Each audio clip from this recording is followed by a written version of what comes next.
Ok, assalamu alaikum. Mohamed Lamid, promoteur culturel ande bo haladji ngawdere.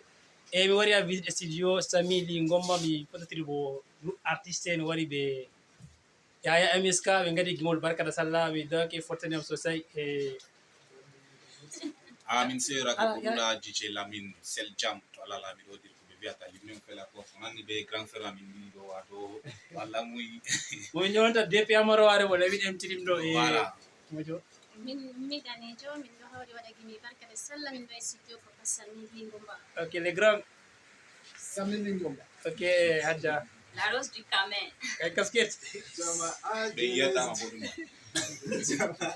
juuɗi jowo e Duniya en juli jamna Allah hollu en mawridi sabtata kisam malala star du Sahel. ok koye boɗejo ɗo Abdurrahman ajamu jam Abakar Umar miɗo serake be groupe amin nen kay mi hawti nardini Nofi mo fi jamaji. Barka da sallah.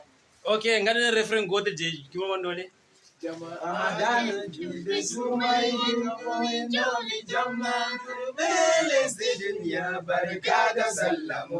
ok Yaya MSK caméra ni seeɗa tan mi gimandar ko YouTube Abou studio yes voilà amin banga ayi hunde mai ɗo sei min laaɓa je min laana ok merci Abou studio oui on arrive ensemble